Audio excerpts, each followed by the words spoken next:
for joining us for our Divest from the War Machine webinar titled Think Tanks on the Tank and Other Undue Influences. My name is Carley Towne. I'm a national co-director for CODEPINK, which is a women-led grassroots anti-war organization. Today we'll be discussing the undue influences that weapons manufacturers have on some think tanks and, of course, in turn, public policy.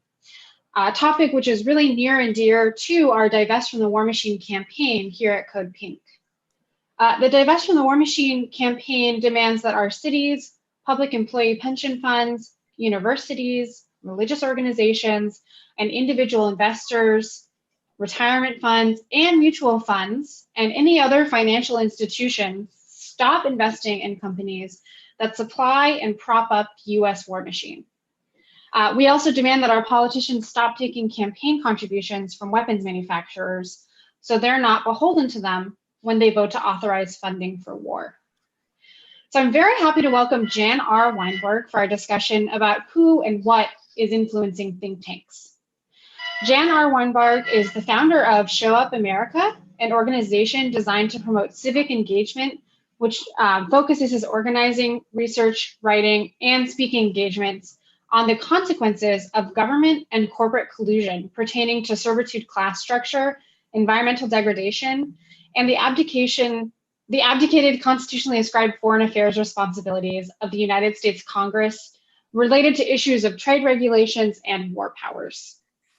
So Jan also organizes with our Divest from the War Machine Coalition, as well as our China is Not Our Enemy campaign. So thank you so much for joining us today, Jan. Really great to have you. Oh, it's my pleasure to be here. To dig right in, and I assure everyone this is going to be a lot of information. Are you ready to go? Yeah, and just a quick housekeeping note at the top. Because it is going to be such a lot of information, like you said, Jan, everything we discussed today will be posted in the chat box and on our YouTube channel.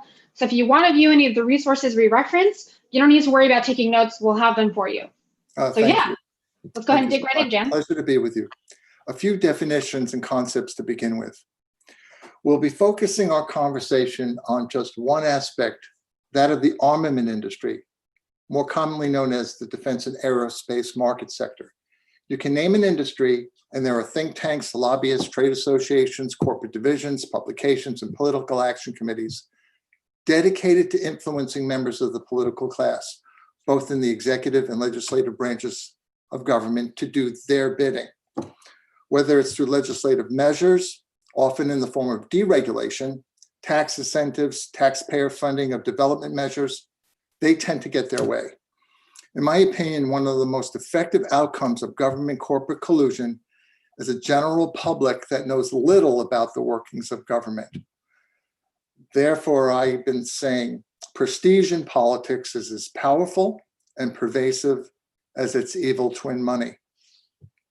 When we frame our conversation regarding government corporate collusion, limiting it to the influences of money on politics, we are missing out on a great deal of what actually transpires, such as the promises of the revolving door. What is a think tank? A think tank or policy institute is a research institute that performs research and advocacy concerning topics such as social policy, political strategy, economics, military, technology, and culture. Think tanks publish articles, studies, draft legislation on particular matters of policy and society. This information is readily used by government, businesses, media organizations, social movements, and other interested groups as part of their goals. That is referenced from Wikipedia. Thank you. I want to differentiate on a few things. What is the meaning of undue influence compared to unwarranted? Undue influence is when we have no power over those who are influencing us. Unwarranted influence is that it's lacking adequate or official support. We're going to be speaking about that, as we had discussed before, about President Eisenhower's admonitions. But there's a reason I wanted to differentiate that, therefore the title of our program today. Bearing witness for yourself, I recommend that you watch archived and upcoming congressional hearings, and you'll see the predominance of those invited to provide testimony who hail from the military, seated side by side with those from the think tanks who are on the take from the armament industry. And in our reference material, we link to the House Armed Services Committee, the House of Representatives Committee on Foreign Affairs, the House Permanent Select Committee on Intelligence, the Senate Committee on Armed Services, the Senate Committee on Foreign Relations, the Select Committee on Intelligence, and the Senate Committee on Appropriations, each of which are involved with the military, each of which are in bed with the armament industry corporations. A little side note, the Defense Subcommittee on the Senate Appropriations Committee, Richard Shelby, takes campaign contributions from Lockheed Martin, Boeing, Northrop Grumman, and Raytheon. Mm-hmm. You will find that information readily available in opensecrets.org. Moving on, if I may. Great. In the Center for International Policy report published this October, U.S. government and defense contractor funding of America's top 50 think tanks. It's a tremendous report, and it saves me the trouble of having to go through a lot of the same materials that I had. But they list some of the top arms think tanks that are on the take from arms manufacturers. A few of these we're going to be referencing today. RAND Corporation, notably Center for Undue American Security, which most people don't know that name, Atlantic Council, CSIS, and a few others. Right. That's some coming attractions for our discussion today. Yes. We'll be coming back to several of these top think tanks a bit later. And some of those that I have personal experience witnessing their work, in addition to other organizations. The Center for European Policy Analysis, for example, that is not highlighted in the report. Let's focus for a moment on the topical subject of a prospective Biden administration. The question of Foreign Affairs Circle is who is the most likely person to be nominated as Biden's Secretary of Defense. Right. If you don't wake up every morning wondering who that's going to be. Well, yeah, I mean, I think a lot of people are focused, obviously, on the election that's coming up on Tuesday. But as you said, I'm not sure many people are focused on this question. So yeah, let's hear a little bit more about that. Well, I happen to be. Yes. The Center for New American Security, CNAS, is a Washington, D.C. based think tank established in 2007 by co-founders Kurt M. Campbell and Michelle Florinoy, who currently serves on the board of directors. Kurt Campbell assisted as Secretary of State Hillary Clinton in promoting the economic and militarization aspects of Obama's pivot to Asia, served as Assistant Secretary of State for East Asian and Pacific Affairs in the Obama administration between June 2009 and February 2013. Michelle Florinoy served as Undersecretary of Defense for Policy from February 2009 to February 2012 in the Obama administration. From the Center for New American Security website, Michelle Florinoy is co-founder, and if I may, this is a long list of things that they talk about, but I'm saving for the end what they miss, purposely leaving out. Right. Michelle Florinoy is co-founder and managing partner of Westex Advisors and former co-founder and chief executive officer of the Center for Undue American Security, the think tank that I mentioned before, where she currently serves on the board. Michelle served as Undersecretary of Defense for Policy. She was the principal advisor to the Secretary of Defense in the formation of national security and defense policy, oversight of military plans and operations, and in the National Security Council deliberations. She led the development of the Department of Defense 2012 strategic guidance and represented the department in dozens of foreign engagements in the media and before Congress. Prior to confirmation, Michelle co-led Obama's transition team in the Defense Department.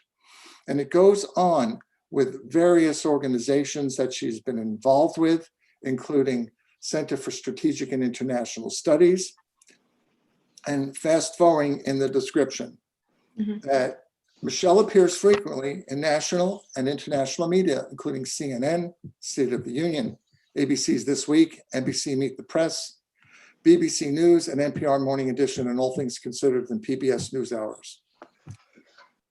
Michelle serves on the boards of Booz Allen Hamilton, a defense contractor, Right. and a host of other places where she's on the board of directors. And she's a senior fellow at Harvard's Belfer Center at Science and International Affairs, which I'm stressing for later reference. Most important is what is left out from that very detailed description. From the Westex Advisor website, Westex Advisors, a new Washington, D.C. based global strategic advisory firm, launches under the leadership of Managing Directors Michelle Florinoy and co-founder and CEO of the Center for New American Strategic, for the Center for a New American Security, and former Undersecretary of Defense for Policy, and Tony Blinken, a co-founder of the Penn Biden Center for Diplomacy and Global Engagement, and former Deputy Secretary of State, Deputy National Security Advisor to the President, and National Security Advisor to Vice President. Presently, Tony Blinken is serving as the Foreign Affairs Advisor for the Joe Biden campaign. Right, right. And so, kind of given this information about Tony Blinken and his relationship over the years to the Biden campaign and Joe Biden himself, I mean, what do you think Tony's answer is going to be when Joe Biden asks who should be his Secretary of Defense? And what is the likelihood that that person will easily be confirmed by the Senate with almost no debate?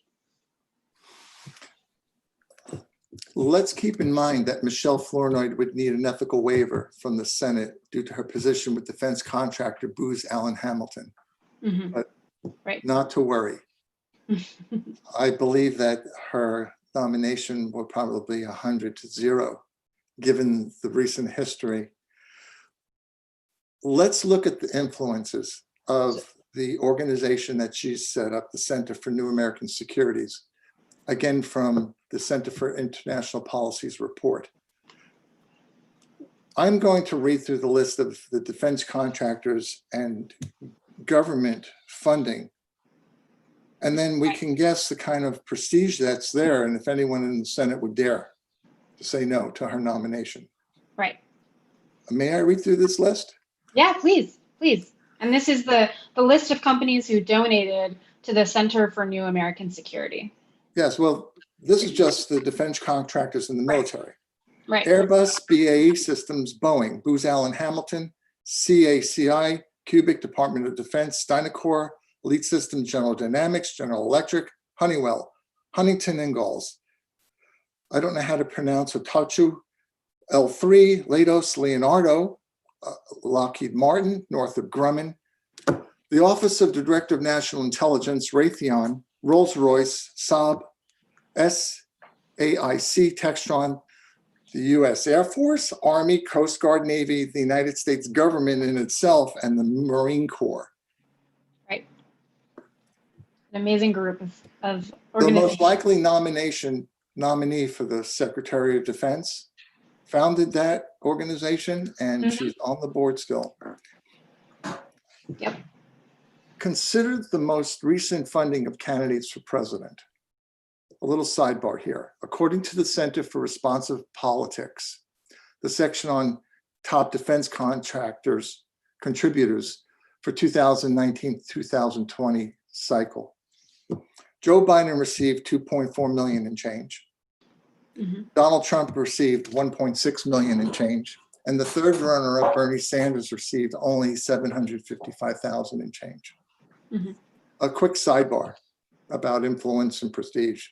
Yeah. Bernie Sanders, in disregard for the years and years of ongoing protests, supported the Lockheed Martin F-35 fighter jet to be stationed at the Burlington airport. Reason being that he gives so that they would not be stationed in South Carolina and the jobs would be in Vermont. Yeah, I mean, just quickly on this side note, I mean, I think this is a really important point to note, right? This idea that even someone like Bernie Sanders doesn't oppose Lockheed Martin building their fighter jets in Vermont, right? Congress members are often beholden to weapons manufacturers in multiple ways, right? Of course, we talk about at CODEPINK the fact that weapons manufacturers donate to their re-election campaigns, right? But also, right, in this example, weapons manufacturers purposely place their manufacturing plants in congressional districts around the country, making them much harder to defund, right? Much harder to call out from a congressperson's point of view.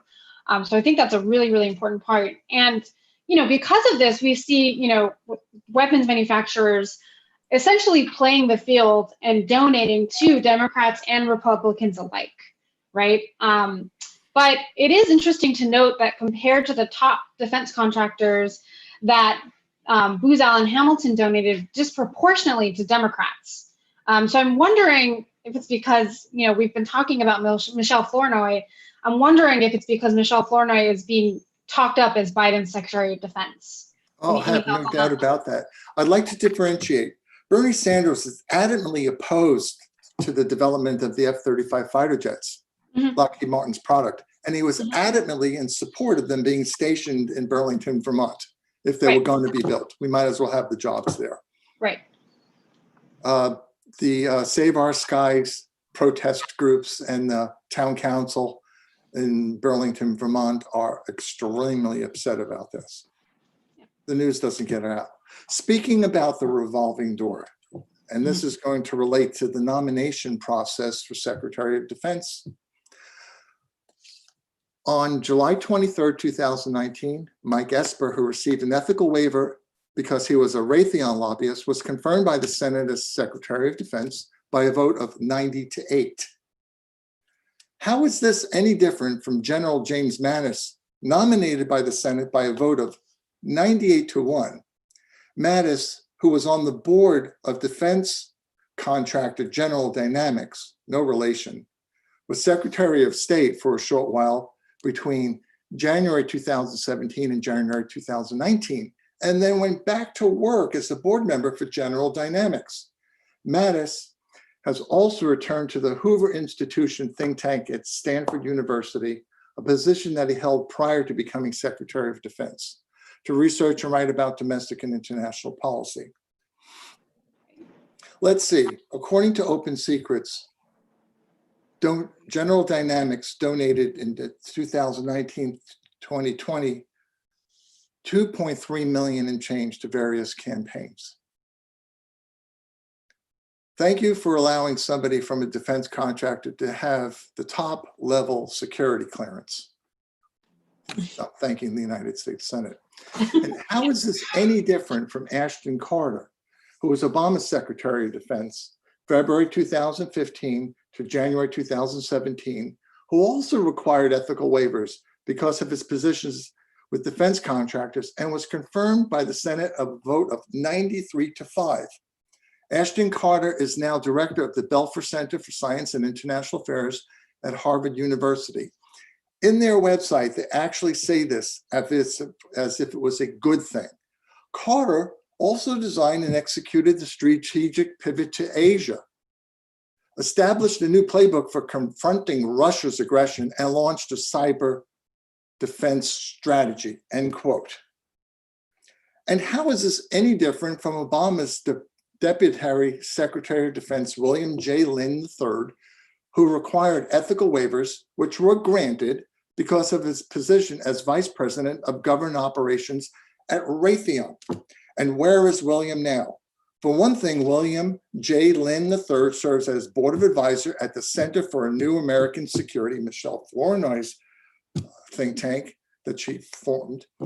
He's also Chief Executive Officer at Leonardo, another defense contractor, and serves on prominent boards. Wow. Yeah. I mean, so I think, a lot of times people talk quite a bit about this idea of the revolving door, right? But I mean, given what we've heard, given what we've just seen, the idea that people serve at, on think tanks, go to government, come back, right?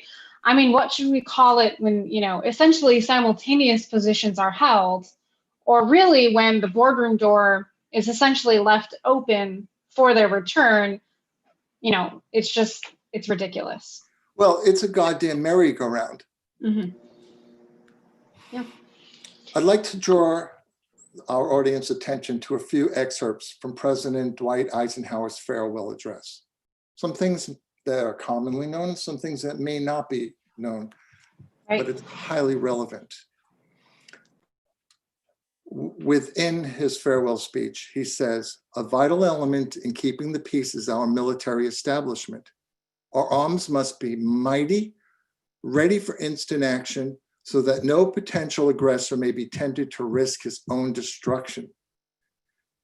He's more commonly known for, "In the councils of government, we must guard against the acquisition of unwarranted influence, whether sought or unsought by the military-industrial complex.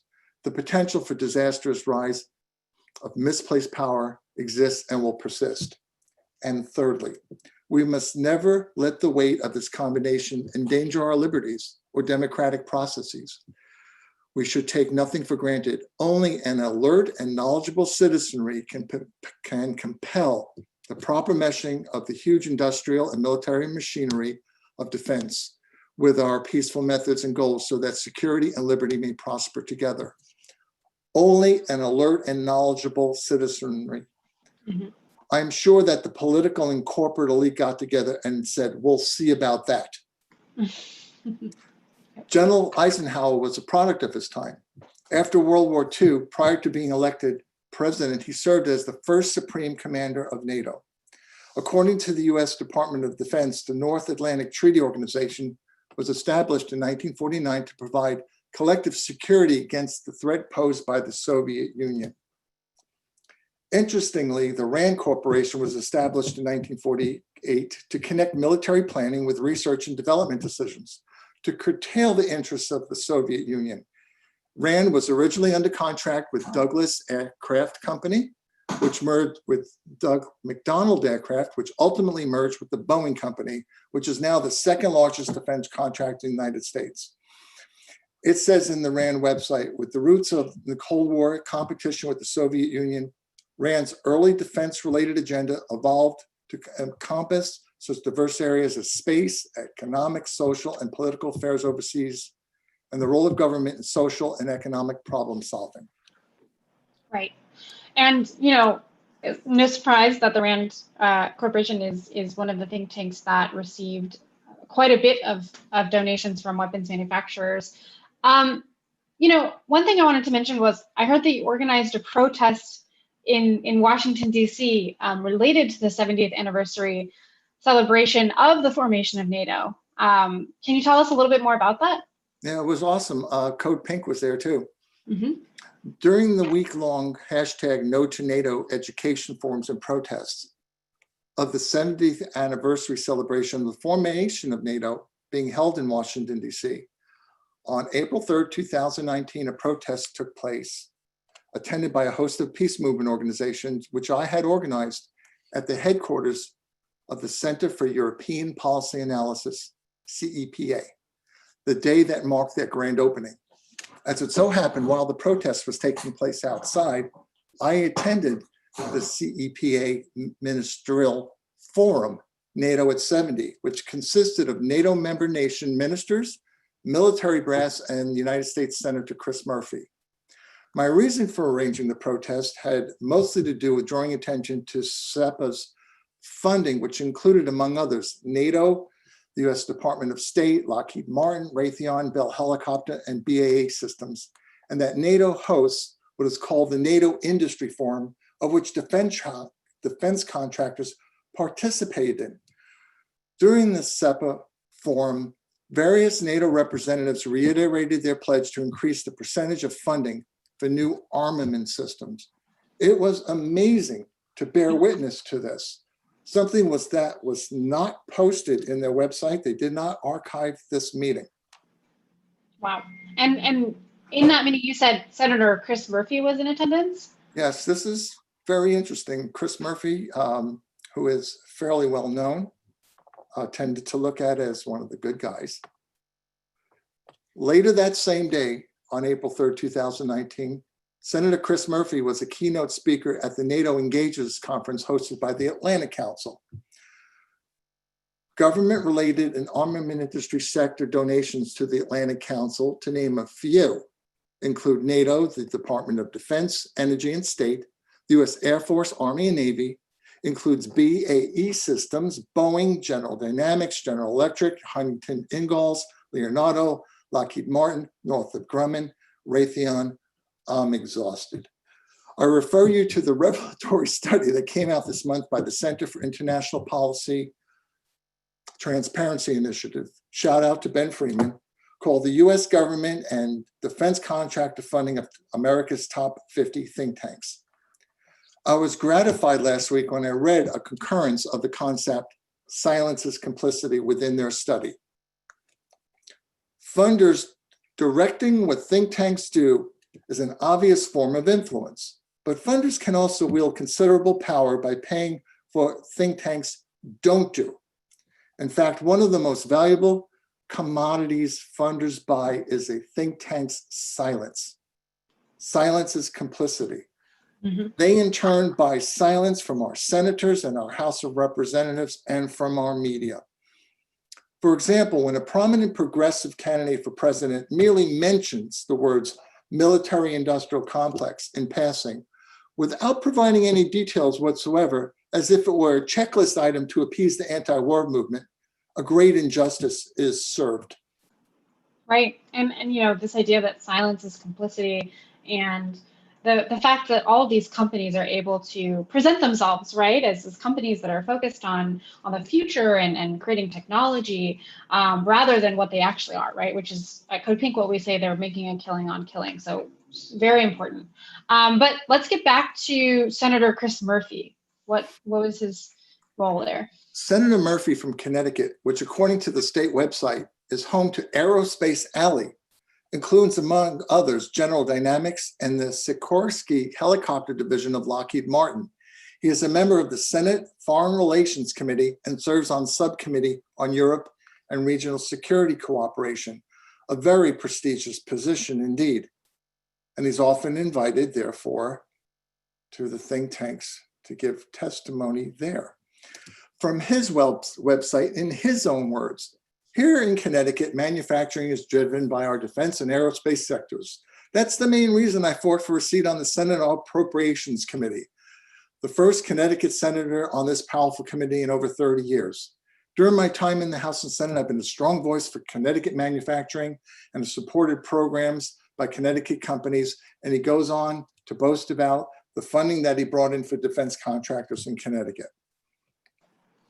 Right. And you know, I think this really speaks to a common theme that's been brought up over and over, right, is that prestige in politics, right, is as powerful and really pervasive as money, right? It is indeed. Yeah. It's also who you know and the promises of the revolving door. And they do not want to give their prestigious positions. And it's not always about money. Let's bear that in mind. This is what I'm stressing today. Right. Given that the military and defense, aerospace, cybersecurity, and surveillance industry will not have a seamless relationship without the advocacy of Congress. Therefore, the conglomeration in all actuality is the military, industrial, congressional complex, along with the assistance from high institutions of higher education and corporate media. Right, and you know, as you referred to earlier, you know, Eisenhower really warned about acquisition of unwarranted influence, whether sought or unsought. But, you know, some of the things that we've been talking about is, you know, what should we call it when politicians really welcome the influences of weapons manufacturers, the armament industry, corporations? I'm going to go over glaring instances that I discovered in my research when I was participating in TPP resistance. That's related to Trans-Pacific Partnership. Mm-hmm. I came across a glaring example which was ignored by the entirety of Congress, and therefore the general public was left unaware. Obama assigned Boeing CEO James McNerney as chairman of the President's Export Council, the main advisory group on international trade, specifically the Trans-Pacific Partnership, while McNerney was chairman of the Business Roundtable. In addition, Obama assigned Lockheed Martin CEO Marilyn Houston as a member of the President's Export Council, who was also a member of the Business Roundtable. It was from these connections that I came to realize that the TPP became integrated into Obama's pivot to Asia, which was primarily a militarization program. Right. And so how does the Business Roundtable relate to think tanks? Business Roundtable, according to opensecrets.org, is a think tank.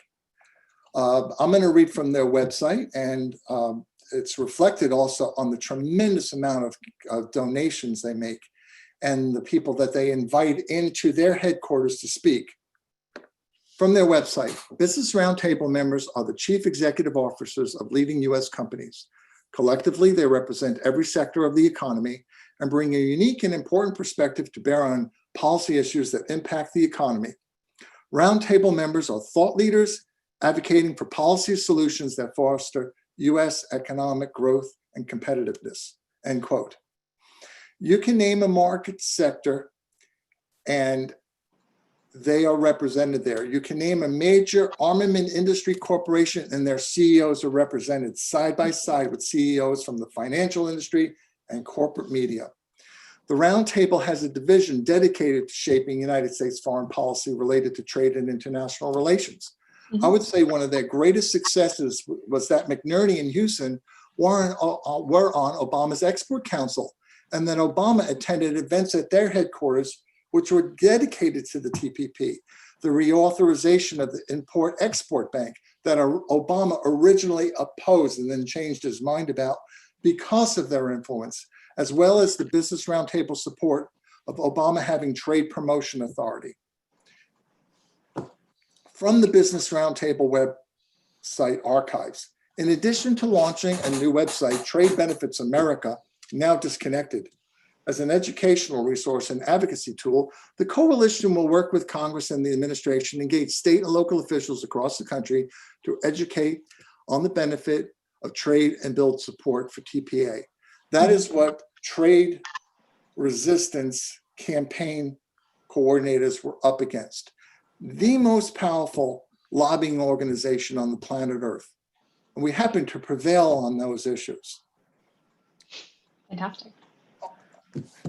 On a related note, as an organizer with Divest from the War Machine, right, and this is related to Business Roundtable, and please check out divestfromwarmachine.org.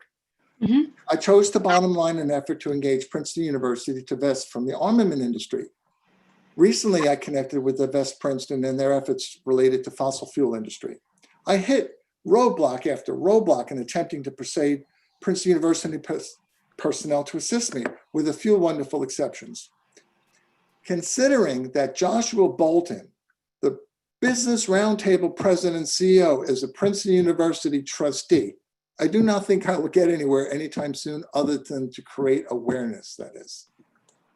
Right. I mean, yes, of course, right? People organizing against the military-industrial complex, against some of the most powerful interests in the world. So, let's talk a little bit more about the complicity of Congress. And when, for example, in September of 2015, Pope Francis addressed the joint session of the U.S. Congress. Can you tell us a little bit more about that? There's a quote from Pope Francis on that day that really hit home with me. Unfortunately, it didn't hit home with anyone in the audience. It was a joint session of Congress. President Obama was there. I'm going to read this from Pope Francis. Okay. Being at the service of dialogue and peace also means being truly determined to minimize and, in the long term, to end the many armed conflicts throughout our world. Here we have to ask ourselves, why are deadly weapons being sold to those who plan to inflict untold suffering on individuals and society? Sadly, the answer, as we all know, is simply for money. Money that is drenched in blood, often innocent blood. In the face of the shameful and culpable silence, it is our duty to confront the problem and to stop the arms trade. For one thing, I do not trust anyone in the political class that accepts any amount of contributions from armament industry corporations, whether it comes from their employees or through donations to their associated political action committees. Again, OpenSecrets.org is an excellent source to trace donations to members of Congress and presidents. Members of Congress who sit on the various foreign affairs, armed services, and intelligence committees often invite presentations for representatives from think tanks such as the Center for Strategic and International Studies, Atlantic Council, RAND Corporation's Brookings Institute, Heritage Foundation, each of which are on the take from the armament industry to provide testimony related to the necessity for the United States military to have more advanced weapon systems. Congresspersons who, as it so happens, also receive campaign contributions from the very same armament industry corporations. If funding is allocated, it will be conducting research and development on their own weapon systems. It should be noted that it is regular practice for these same prestigious congresspersons to speak at think tank events. It should be noted that Boeing, General Dynamics, Raytheon, Lockheed Martin, and Northrop Grumman each have established cybersecurity and surveillance divisions of which their technology can easily be weaponized, which is why they are fond of certain members of the intelligence committees.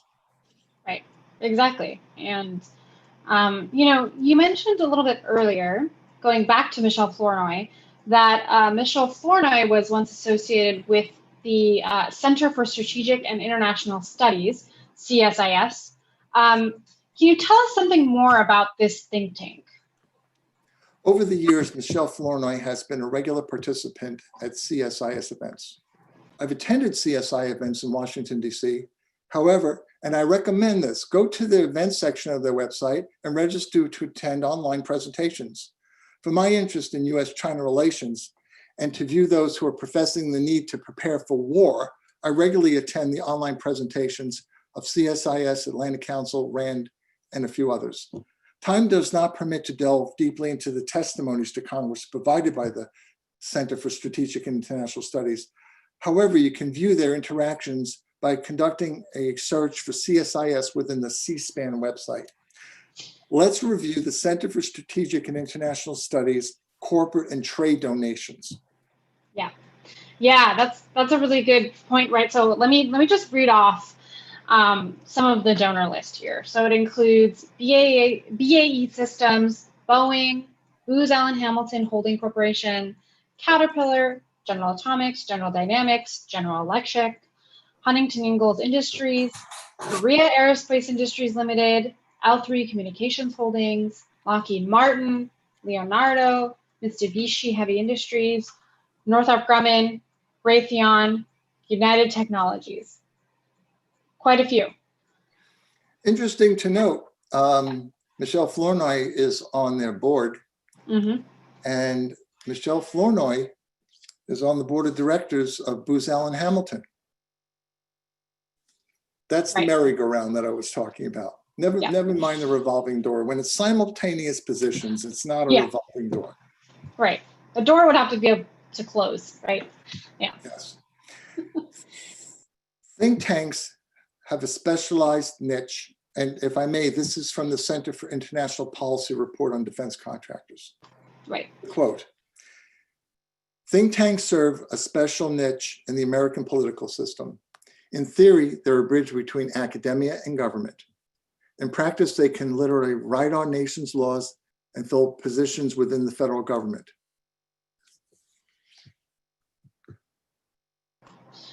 Yep. And so, this connection, with academia, government, weapons manufacturers, let's talk a little bit more about that connection.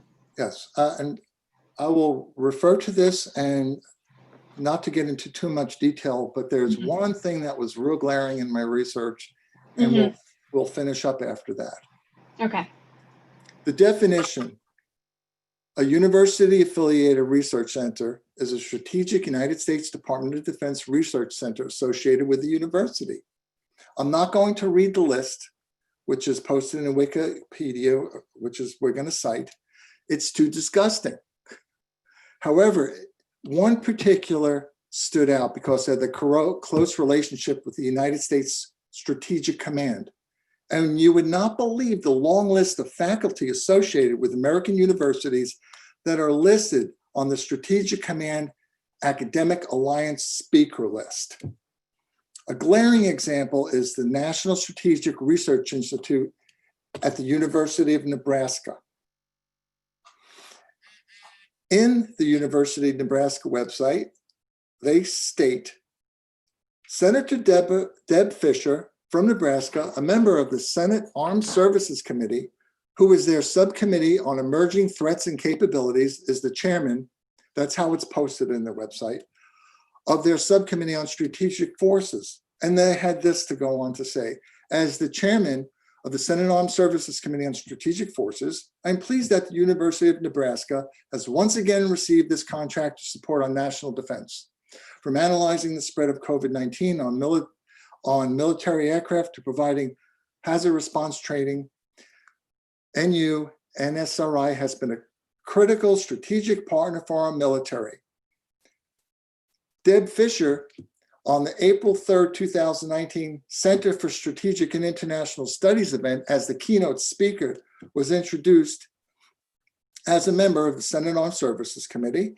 And it goes on to talk about her wonderful support of the revamping of the nuclear triad. Mm-hmm. Not delving in too deep about this, but it goes on and on about how she has influenced that particular Senate committee that goes on to influence the entirety of the Senate. That is just one example. And to just finish this up about Deb Fischer, mm-hmm. I checked in opensecrets.org for campaign contributions to Senator Deb Fischer. Uh-huh. Yep.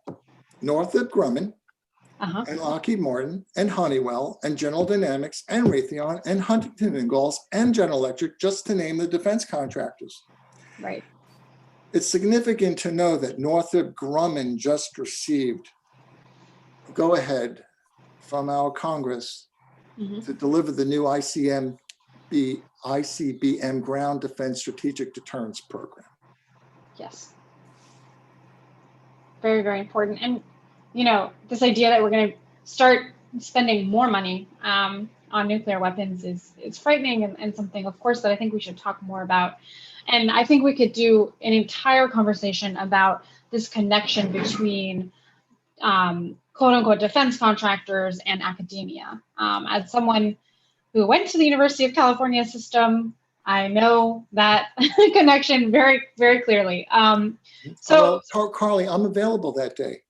Yeah, beautiful. Yeah, we should talk about it. We should, Jim, because it's you know, as you've noted, it can get really complicated, but it's something we have to be able to explain and understand as anti-war activists. So we are getting towards the end of the webinar. I was wondering, any closing comments that you wanted to leave us with, Jim? Yeah, so a few shout outs for my colleagues who do this type of research. At the Center for Responsive Politics, Security Policy Reform Institute, refer to the most astute article by Security Policy Reform Institute co-founder Stephen Seimer, Tools for the Military-Industrial Complex Establishment Think Tanks, and the Project on Government Oversight Pentagon Revolving Door Database, which is absolutely awesome. And a final comment of mine. If the political elite, especially the so-called progressives, who managed to ascend to the national stage, continue to remain silent on the issues that have corroded effective government and in turn eroded our civil liberties, we might as well take a red marker and strike "We the People" from the Constitution. Their silence is complicity. Beautiful. Well, thank you for that, Jan. And before we leave too, I wanted to ask, can you let our audience know how to reach you for any comments or questions? And we'll also post this in the chat box. Thank you, Carley. And thank you again for inviting me on the program. My email address is jan@showupamerica.org, and my Twitter handle is @showupamerica. Beautiful. Very easy to remember. So thank you, Jan, again, for really an incredibly informative conversation today. I think many people have a sense of corruption in government, but might not be aware of the extent of the revolving doors, or we have said, right, the merry-go-round between weapons manufacturers, think tanks, and the government. So really, if you're equally outraged at this incredible synergy between, corporate profits of weapons manufacturers and our government officials, I really encourage you to learn more about getting involved in our Divest from the War Machine campaign by going to codepink.org/divest. And I think that about wraps everything up for us today. Thank you again, Jan. Always great to have you. We'll see you again soon. And I hope everyone else has a great day.